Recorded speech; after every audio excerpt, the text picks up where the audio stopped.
I wanted to talk about 3 books that might be a good holiday present for a gardener, a forager, or an herbalist who are also enthusiastic about cocktails. Now, you know that we talk a lot on my TikTok about non-alcoholic spirits. But if we were to talk about alcoholic spirits, I have some really exciting books here and I'll talk about them. First of all is this Wild Crafted Cocktails. Now this book is for this tiny book, this is packed with information. So this is actually has a lot of information on commonly foraged items and how they can be used in cocktail preparations. And what I really like about this book is it just has a lot of preservation methods for a lot of commonly foraged items.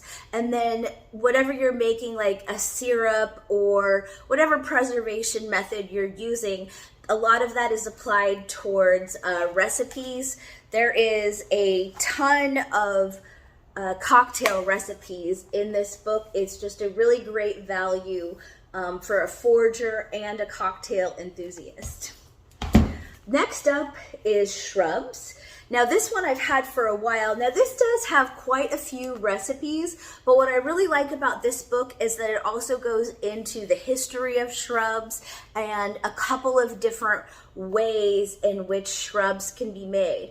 Now shrubs are kind of adjacent to the cocktail world and adjacent to the herbalism world. So this is, shrubs are definitely a non-alcoholic preparation, but they are often used in the craft cocktail world. So I would say this is good for an herbalist, a drink enthusiast, a gardener, or even just a foodie. Any of these books would be great for a foodie.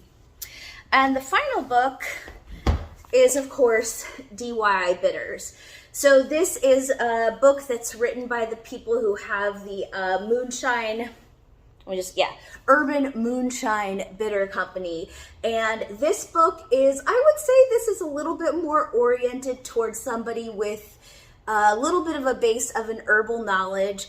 I like this book because they really get into all the bitter herbs in here, and they give you like flavor profiles and the chemical constituents. And of course, it tells you how a lot of DIY bitters, like all the ingredients, it gives you a couple of recipes, but not as many recipes as you would expect. It mostly just gives you profiles of the herbs and how you can extract them and then create your own bitters in combinations that you like.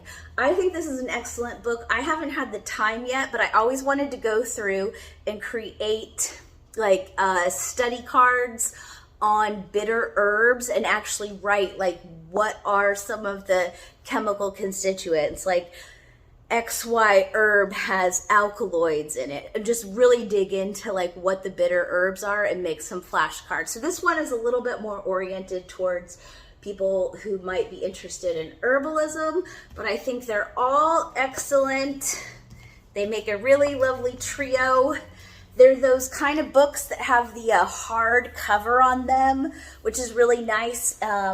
If you're in the kitchen, you don't have the double paper covers. They just have the nice hard cover. So I'll leave all of these in the comments as